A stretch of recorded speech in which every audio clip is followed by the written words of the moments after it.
इन दिनों चर्चों में पाप के विषय में मसीहियों को कम जागरूक किया जा रहा है। पर अगर आपके चर्च में पाप के विषय में प्रचार होता है तो आप एक आशीषित कलीसिया से जुड़े हुए हैं।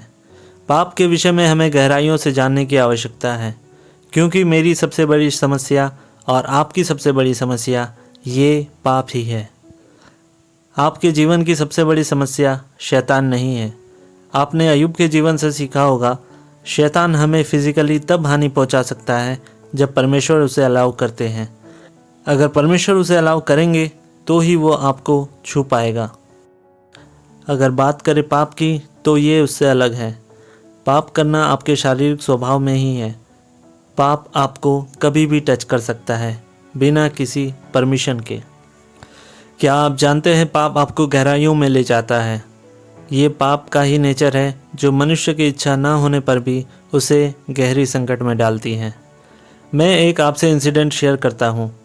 एक बार एक चोर चोरी के उद्देश्य से किसी के घर में घुसता है। वो अक्सर उन घरों में घुसता था जहाँ लोग मौजूद नहीं होते थे। तो उस रात उसने देखा घर के बाहर कोई कार मौजूद नहीं था, तो वो सोचा घर पूरी तरीके से खाली है। पर वो तब चौंका जब घर पर एक कपल ने उसे चोरी करते पकड़ा। वो हड़बड़ा गया और उसने अपने पॉकेट से चाकू निकालकर उस व्यक्ति का खून कर दिया। ये सब कुछ होता उसकी पत्नी ने देखा तो चोर ने उसकी पत्नी की भी हत्या कर डाली। वो अगले दिन पुलिस द्वारा पकड़ा गया और अदालत में रोने और गिड़गिड़ाने लगा। तो मेरा कहने का मतलब ये है कि जैसे वो चोर उस घर पर अपना कदम रखा, उस समय तक वो चोर था, पर जब वो उस घर से निकला वो 2 लोगों को मारने वाला खूनी बन चुका था। और यही पाप का असली नेचर है जो आपको और पाप की गहराइयों में ले जाता है और आप फंसते चले जाते हैं। एक पाप दूसरे पाप को आकर्षित करता है।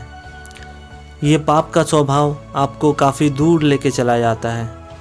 जब आप मुझे सुन रहे हैं इस समय आपको लग सकता है कि ये मेरे साथ नहीं होगा, पर ये झूठ है जो शैतान आपसे कहता है, और शैतान चाहता है कि आप उसके झूठ पर यकीन करें। पर आप ये जान लें, आप पाप को, चाहे जो भी पाप हो, आप पाप को कंट्रोल नहीं कर सकते। आप पाप को मैनेज नहीं कर सकते। आप पाप की दिशा को बदल नहीं सकते, बल्कि पाप आपको उसकी गहराइयों में और गहराइयों में ले चला जाता है। आप लगातार व्यभिचार करते रहें और देखें ये आपको कहाँ ले जाता है। आप लगातार चोरी करते रहें और देखें ये आपको कहाँ ले जाता है। आप चाहे जो भी पाप करते हो उस पाप को लगातार करते रहें और फिर देखें ये आपको कहाँ ले जाता है। ये सारी बातें जो आपने अभी सुनी, इसे सुनने के बाद शैतान आपकी कानों में ये कह सकता है तुम अलग हो। चाहे जो भी तुम पाप करते हो वो तुम जब चाहो तब आसानी से छोड़ सकते हो। वो कह सकता है कि आप एक स्ट्रांग मसीही हैं और आप पाप की गहराइयों में जा ही नहीं सकते। वो कह सकता है कि आप इस छोटे से पाप को कंट्रोल कर सकते हो।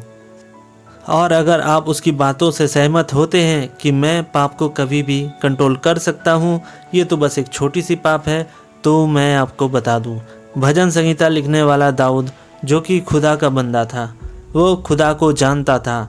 अगर दाऊद किसी और की पत्नी को उठाकर व्यभिचार कर सकता है और फिर उसके पति को मरवा सकता है, अगर इतना अनॉइंटेड होकर वो पाप को कंट्रोल नहीं कर पाया, तो आपको क्या लगता है कि मैं और आप जैसे मसीही इसे कर पाएंगे? यीशु ने पाप और इसके खतरे के बारे में हमें बताया कि पाप कभी भी किसी को भी कोई अच्छी वस्तुएं ऑफ़र नहीं कर सकता। जो पाप करते हैं वे पाप के गुलाम हैं, और गुलाम के पास आनंदित होने के लिए कुछ नहीं होता। एक गुलाम के जीवन में कोई चॉइस नहीं होती, बस यही कि वो अपने मालिक का कहना मानते रहे। पाप कुछ समय के लिए एक झूठे आनंद का अनुभव कराती है, पर पाप का दुष्प्रभाव अनंत है। बाइबल की एक अच्छी बात यह है कि मनुष्य के लिए इसमें मीठी मीठी बातें नहीं लिखी गई हैं। बाइबल सत्य को बताती है, चाहे वो मनुष्य को पसंद हो या ना हो। और जब लोग उस सत्य से चिढ़ जाते हैं जो बाइबल हमें बताती है, तो चाहे कोई अच्छे ओहदे पर बैठा मनुष्य हो, कोई राज्य हो या बड़े बड़े देश हो, वो बाइबल और क्रिश्चियंस को अपना दुश्मन मानते हैं।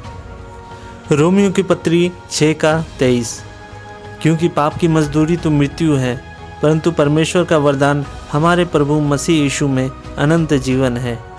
पाप एक बोझ है और हमें इसके साथ संगति नहीं करनी, क्योंकि पाप आपको खुदा से दूर, आपके अपनों से दूर, आपकी सेहत और आपको आपकी नज़रों से दूर करता है।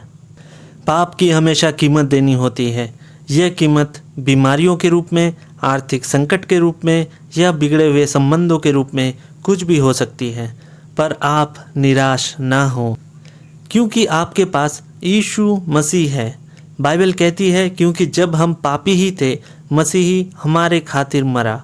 वो इसलिए मरा क्योंकि हमारे अंदर जो पाप करने के स्वभाव हैं, जिसे हम कंट्रोल नहीं कर सकते हैं, उसे वो अपनी आत्मा की मदद से कर सके।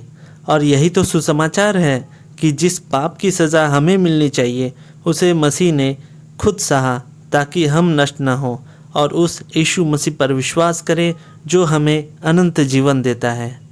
मेरे भाइयों बहनों, परमेश्वर हमारा बड़ा दयालु है। आज हमें उसके सामने अपने पापों को स्वीकारने की ज़रूरत है। हमें कन्फेस करने की आवश्यकता है कि वो हमें क्षमा करे। जय मसीह की।